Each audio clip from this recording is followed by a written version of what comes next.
Assalamualaikum warahmatullahi wabarakatuh. Di sini saya Husnul Jannah Al-Fauza, NIM 181 dari kelas 5E ingin menjelaskan tentang drill and praktik. Ini saya akan menjelaskan tentang drill and praktik. Drill and praktik adalah suatu pembelajaran yang dilakukan secara terus-menerus atau berulang kali secara kontinu.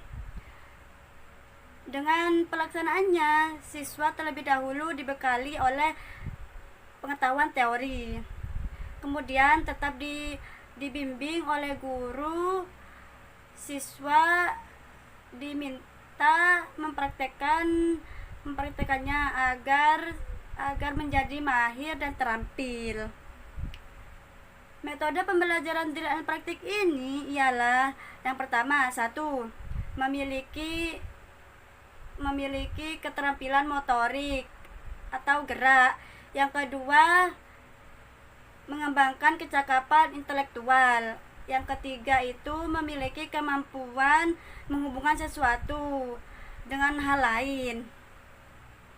Sedangkan fungsi drill and praktik ini ialah yang pertama, satu, memberikan motivasi kepada siswa.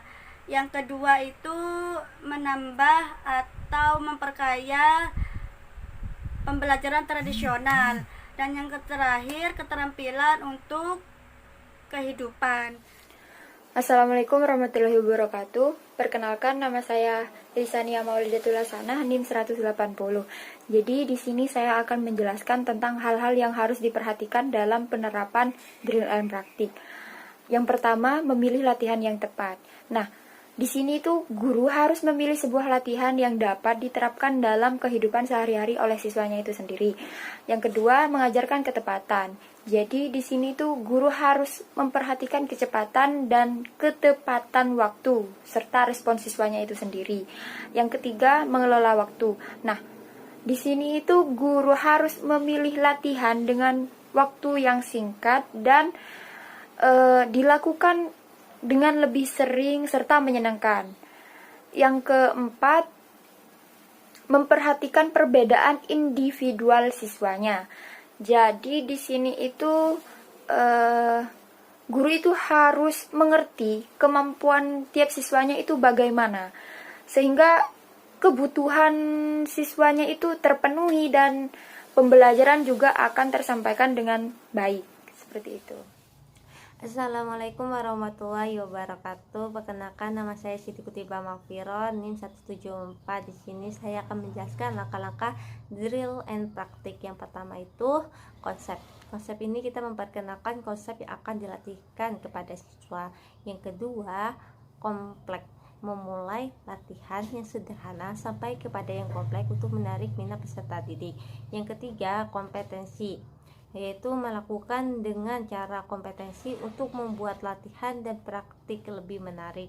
Yang keempat, mengawasi, yaitu memonitori pelaksanaan latihan dan praktik untuk meyakinkan peserta didik telah melakukannya melalui prosedur kerja yang baik dan benar.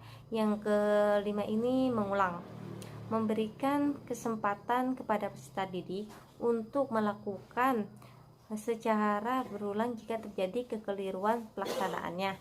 Yang keenam, refleksi, yaitu melakukan refleksi dan memberikan umpan balik untuk meyakinkan kepada peserta didik menguasai pekerjaan yang dilatih dan dipraktikkan. Assalamualaikum warahmatullahi wabarakatuh. Saya Rafika Aulia, NIM 163, ingin mempresentasikan flowchart drill and practice. Media pembelajaran flowchart drill itu merupakan gambar atau bagan yang memperlihatkan urutan dan hubungan antar proses beserta instruksinya dengan melatih peserta didik mengingat kembali apa yang sudah dipelajari. Flowchart drill berisi simbol-simbol grafik yang menunjukkan arah alur kegiatan dengan data-data yang telah memiliki arti tertentu. Flowchart berupa alur dalam bentuk kotak-kotak yang memiliki makna dan arti tersendiri. Jadi Lebih singkatnya, flowchart adalah langkah awal untuk membuat suatu program atau untuk menyelesaikan sebuah masalah. Selanjutnya yaitu simbol-simbol pada flowchart. 1. Yaitu berbentuk seperti ini.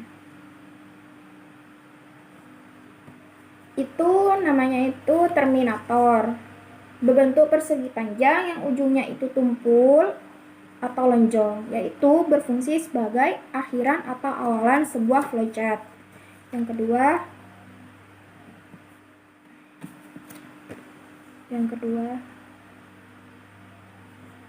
kedua itu proses. Itu berbentuk persegi panjang. Persegi panjang menunjukkan sebuah proses yang dijalankan atau program untuk menunjukkan ke langkah selanjutnya. Yang ketiga itu decision. Berbentuk belah ketupat, digunakan untuk mengambil keputusan terhadap suatu kondisi. Dan yang keempat itu jajar genjang.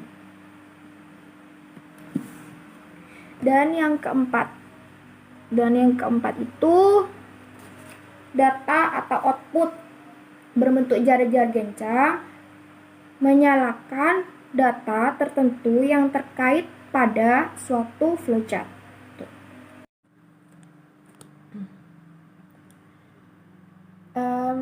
Saya akan menjelaskan terlebih dahulu diagram yang ada di PPT.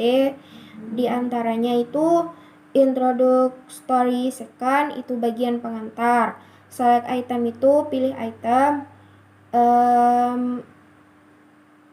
Question and response itu pertanyaan dan tanggapan. Judge response itu menilai tanggapan. Feedback itu umpan balik, dan closing itu penutup. Program memilih tanggapannya, yaitu siswa menerima umpan balik tentang tanggapan tersebut setelah sejumlah item program berakhir. Prosedur ini berbeda dari prosedur untuk tutorial dalam satu hal utama. Biasanya tidak ada presentasi dalam sebuah latihan. Dalam latihan, langkah tersebut diganti dengan langkah pemilihan item, meskipun sebagian besar latihan mengikuti. Prosedur dasar ini ada banyak variasi. Beberapa memilih item secara acak, sementara yang lain memilih dalam urutan tertentu. Beberapa menghentikan latihan setelah 100 item, beberapa setelah 30 menit, dan beberapa setelah kinerja siswa mencapai tingkat kualitas yang dapat diterima. The introduction of a drill. Banyak latihan menggambarkan metode kontrol siswa awal yang mungkin menurunkan kualitas mereka. The introduction of a drill. Banyak latihan menggabungkan metode kontrol siswa awal yang mungkin menurunkan kualitas mereka. Beberapa misalnya memungkinkan siswa untuk memutuskan berapa banyak item yang disajikan. Keputusan ini adalah salah satu yang siswa tidak dapat membuat dengan cara yang benar-benar meningkatkan pembelajaran. Lebih baik dibuat oleh penulis dan harus didasarkan pada kinerja siswa dalam latihan secara simultan. Banyak penulis memberikan terlalu banyak pilihan kepada siswa karena mereka sendiri tidak tahu berapa banyak item yang harus diterima oleh siswa, atau pada tingkat kesulitan apa untuk memulai. Jenis kontrol siswa yang lebih tepat dalam latihan adalah abilitas untuk memiliki jenis informasi yang dipraktekkan. Misalnya, memiliki dua bagian. Satu bagian menggambarkan rumus untuk menghitung luas bidang geometri umum, ya, seperti misalnya segitiga dan persegi, dan bagian lainnya menggunakan rumus untuk menentukan gambar yang sama. Terus yang item karakteristik itu diantaranya item heap. Pembaca mungkin telah memperhatikan bahwa dalam membahas latihan kita telah menggunakan kata tim di mana sebelumnya kita menggunakan kata tanya. Hal ini sesuai dengan praktik standar yang membahas subjek. Salah satu alasan orang merujuk pada pertanyaan drill adalah karena dalam banyak kasus latihan tidak mengatur pertanyaan seperti biasa, tetapi menyajikan tampilan yang menuntut tanggapan dengan cara yang tidak seperti kebanyakan pertanyaan atau tutorial contoh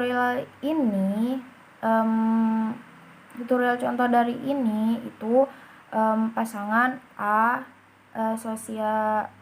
asosiasi berpasangan adalah pasangan kata atau peristiwa terkait.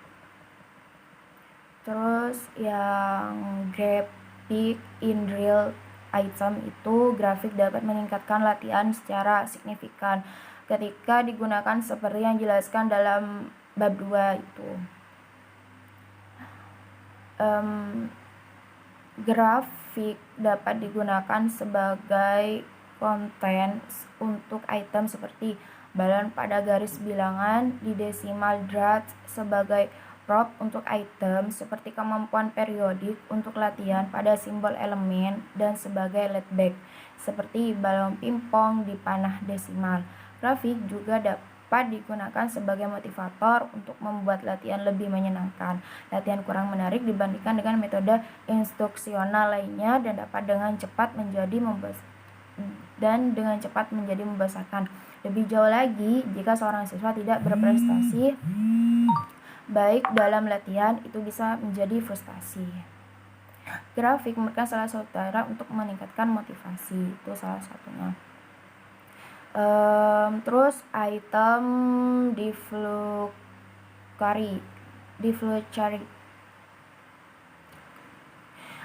Selanjutnya itu item deflucarti. Dalam latihan tertentu, tidak semuanya akan memiliki kesulitan yang sama. Dengan demikian, dari satu waktu ke waktu berikutnya, kesulitan merespon dapat bervariasi. Cara bervariasi dapat menjadi faktor penting dalam keefektifan latihan. Terus packing itu latihan seringkali menekan kefasihan, salah satunya adalah kecepatan merespon. Kecepatan biasanya diterangi fakta dengan menggunakan item yang tidak membutuhkan waktu lama untuk dibaca dan dijawab. Jadi kesederhanaan dan kejelasannya itu adalah item latihan yang lebih penting daripada pertanyaan tutorial. Berarti itu memberi kecepatan, berarti memberi siswa untuk terbatas untuk menanggapi. Tuh. Item list and item generation algorithms. Latihan menggunakan dua metode utama untuk mempresentasikan item. Metode yang paling umum adalah jenis ini. Metode yang digunakan terutama untuk latihan matematika dan pemecahan masalah sains adalah pembuatan item menggunakan algoritma. Kebanyakan latihan seperti kosakata, terjemah, ejaan, pertanyaan, pilihan ganda, pertanyaan respon kata tunggal, dan beberapa pemecahan masalah sains memilih materi dari item ini. Terus yang item selecting prosedur. Dalam latihan yang menggunakan pemilihan daftar ini, prosedur pemilihan merupakan faktor penting. Prosedur memilih mengacu pada aturan yang diikuti program untuk memilih item atau algoritma untuk interaksi dari siklus latihan. Ini adalah faktor terpenting dalam pengembangan BOR. Sebagian besar latihan yang diproduksi secara komersial menggunakan pemilihan item secara acak. Sayangnya, merupakan metode pemilihan item yang paling tidak efisien dan paling efektif. Memilih item tertentu berdasarkan kinerja siswa di sisi lain akan meningkatkan latihan apapun yang harus didorong dalam semua pengembangan latihan. Terus selanjutnya itu random selection. Dalam prosedur ini, item caca dipilih sebagai acak dari hatch atau dibuat secara acak. Hasilnya adalah latihan yang tidak efisien. Siswa menjawab pertanyaan dengan benar. Diberi jawaban benar tetapi melupakan sebelumnya yang dipilih dan dikirim kembali. Dengan demikian, siswa itu tidak berlatih memberikan jawaban yang benar. Sehingga siswa itu lebih sering diberikan pertanyaan yang menjawab dengan benar daripada yang menjawab salah. Padahal sebenarnya siswa itu harus lebih banyak latihan tentang item yang menyebabkan kesulitan daripada mereka harus menjawabnya. Prosedur item ini yang lebih baik itu adalah prosedur yang sering memilih item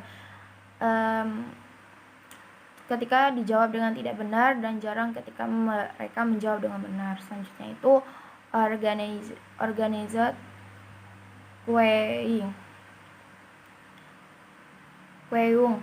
Teknik antrian terorganisir berusaha untuk mengatasi kekurangan ini. Antrian adalah daftar yang dipesan. Dalam itu berarti daftar item yang dipesan. Oleh karena itu mengantri berarti menentukan sebelumnya urutan item yang akan disajikan. Dua teknik terorganisir itu adalah antrian flashcard dan antrian kinerja antara variabel-variabel. Keduanya adalah metode di mana pemilihan item ditentukan oleh kinerja sebelumnya. Selanjutnya itu flash queuing. Antrian flashcard, antrian kartu flash yang mirip dengan syllabus and 3 latihan poll dinamai demikian karena mirip dengan cara orang menggunakan kartu dashboard. Terus selanjutnya itu retirement kriteria. Ketika seorang siswa menanggapi dengan benar suatu item beberapa kali, kita dapat berasumsi bahwa dia mengetahui respon yang benar. Latihan yang efisien akan berhenti menampilkan item semacam itu dan memberikan penekanan yang lebih besar daripada item dengan riwayat kinerja yang buruk. Terus itu diantaranya itu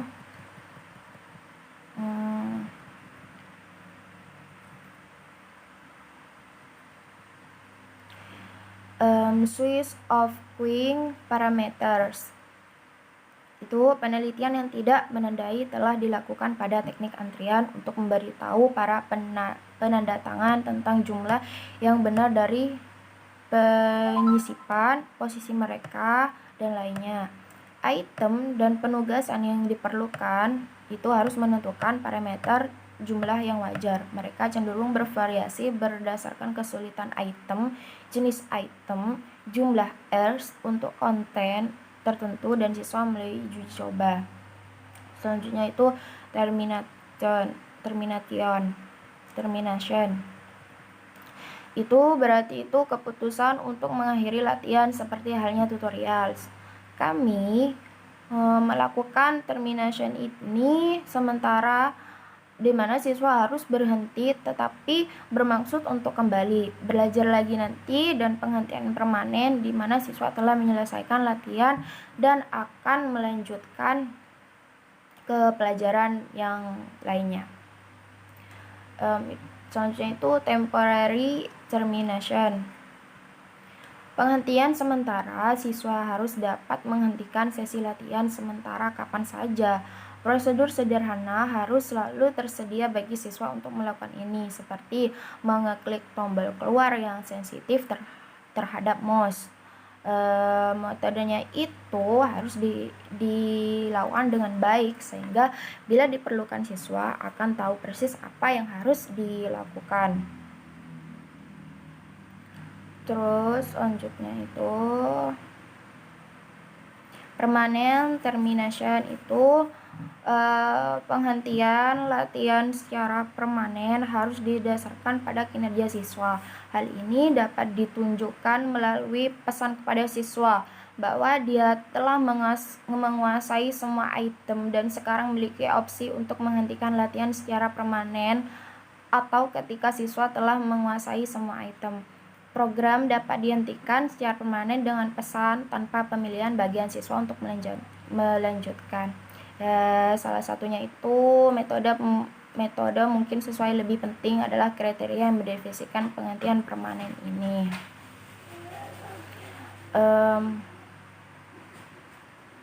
Terus selanjutnya itu altering the queen parameter, mengubah parameter antrian karena jumlah item itu yang tersisa berkurang. Dua hal dapat dilakukan: jumlah berapa kali item dimasukkan kembali setelah kesalahan dapat dikurangi, atau jumlah item yang menyala antara penyisipan dapat dikurangi.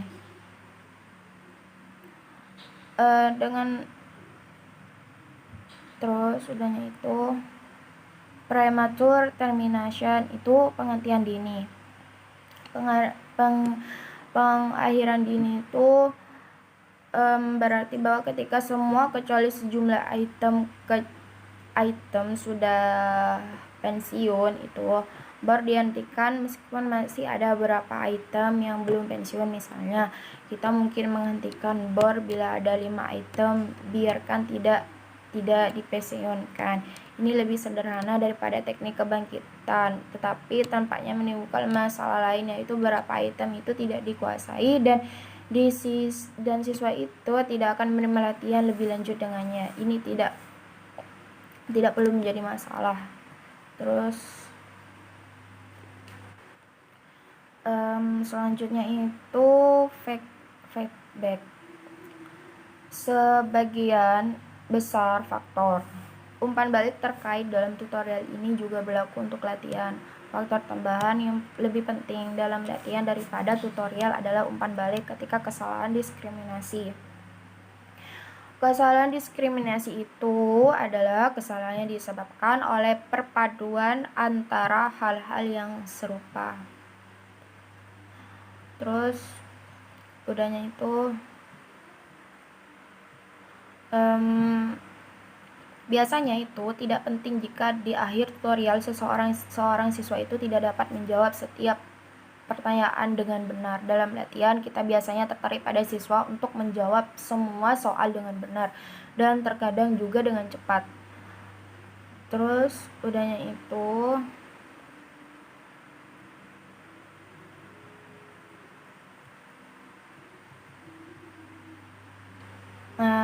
item grouping procedure itu terdiri dari subdrill grouping. Subdrill grouping itu pengelompokan setiap sesi latihan harus berlangsung sekitar 15 menit untuk menghindari kebosanan atau kelelahan. Namun beberapa mata pelajaran bahkan sebagian akan tercukupi saat ini. Dalam satu latihan misalnya ya, kita mungkin menguasai 10 atau 20 kata, tetapi ada ribuan lagi. Cara biasa menangani latihan untuk sejumlah besar materi pelajaran adalah dengan membagi materi menjadi banyak sub latihan. Itu. Terus group size. Ukuran grup harus dipilih untuk menghasilkan subdrill yang tepat dikuasai.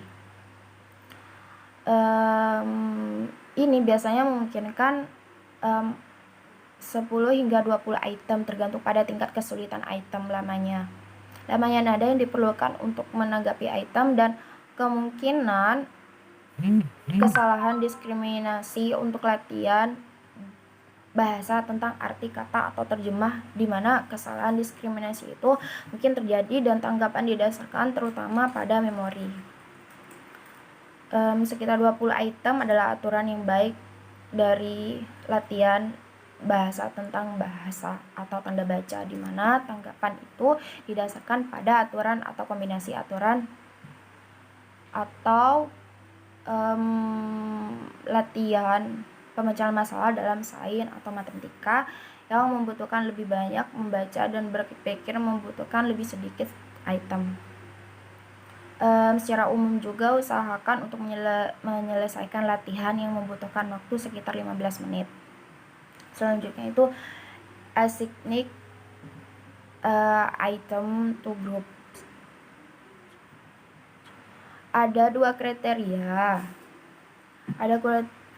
kriteria yang relevan untuk mengelompokkan item dalam subdrill yang sama itu. Kriteria ini pertama itu adalah pengumpulan berdasarkan kesulitan. Latihan matematika misalnya harus terdiri dari pertanyaan-pertanyaan dengan tingkat kesulitan yang kurang lebih sama. Jika item dengan tingkat kesulitan yang sama berbeda diperlukan dalam sesi latihan yang sama.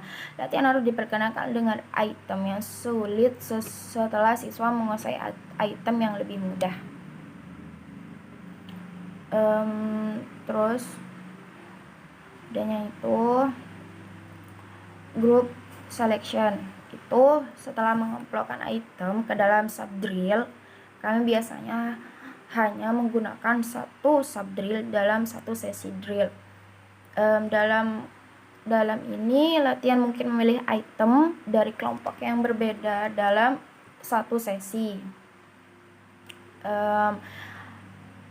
Terus dilakukan terus-menerus, memastikan bahwa setiap kali item akan dipilih, prosedur membuat keputusan tentang kelompok mana yang akan dipilih.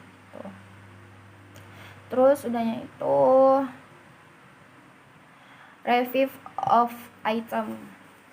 Itu jika kita mengelompokkan item menjadi sublatihan, kita menghadapi masalah institusional lain karena siswa menguasai subdrill tertentu seperti 20 kata bahasa.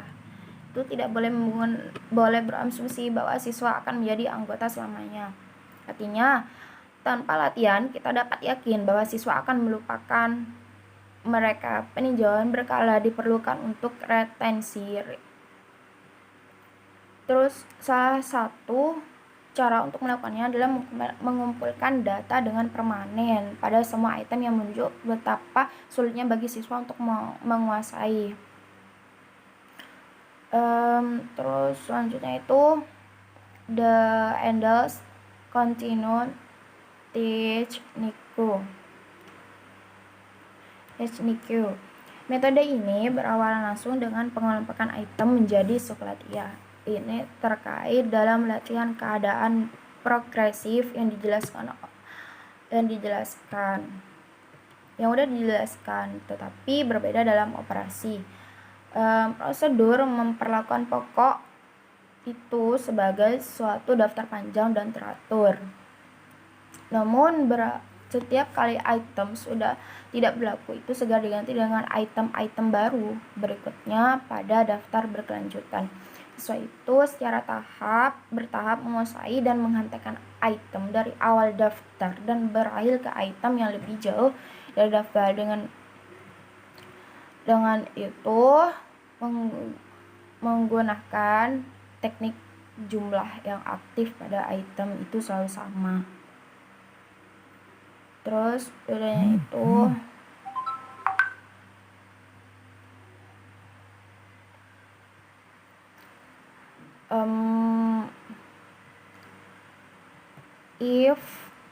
yang motivating the student itu telah kami catat berapa kali kualitas latihan motivasi secara inheren rendah. Hal ini karena latihan bersifat berulang, menanya sains atau pertanyaan serupa berulang kali, membutuhkan format atau respon yang sama sebagian besar waktu dan memberikan tinjauan ulang. Materi pembelajaran berbasis komputer yang tersedia secara komersial. menyadari banyak latihan, mayoritas latihan yang sangat buruk, alasannya kebanyakan guru tidak menyukainya. Disadari atau tidak karena mereka itu menganggapnya itu membosankan. Terus jadi pada sebelumnya itu kita telah membahas beberapa metode untuk meningkatkan motivasi siswa. Terus dan mempertinggalkan beberapa teknik-teknik motivasi tambahan yang memiliki relevansi khusus dalam latihan jenis umpan balik yang sama setelah semua tanggapan. Tuh. Tidaklah mengherankan yang mengajar 4 jenis perlombaan utama yang dapat digunakan untuk meningkatkan motivasi belajar siswa itu persaingan melawan siswa lain, persaingan melawan komputer, persaingan melawan diri sendiri, dan persaingan melawan waktu. Jadi di situ itu disusun dalam rangka menurunkan kualitas motivasi bagi siswa rata-rata. Artinya kebanyakan orang itu bersaing paling keras melawan orang lain, sedikit lebih ringan melawan komputer, dan paling tidak keras melawan kinerja sebelumnya atau melawan waktu. Persaingan antar siswa dapat dilakukan dengan dua cara, yaitu dua penyok dapat menggunakan burst atau komputer dapat menyimpan data jumlah siswa sehingga masing-masing dapat melihat bagaimana kinerja mereka dibandingkan dengan yang lain.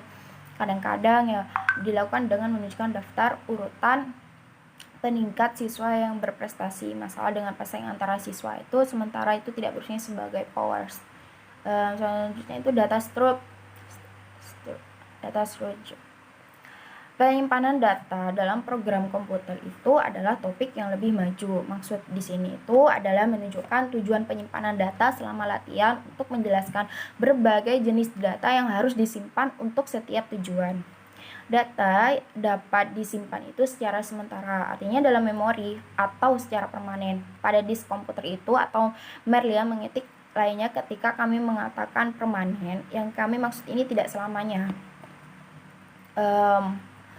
Maksud tujuan paling penting dari data latihan ini itu adalah pemilihan item. Jika prosedur pemilihan item secara acak digunakan, tidak ada data yang diperlukan, tetapi direkomendasikan untuk prosedur yang efisien.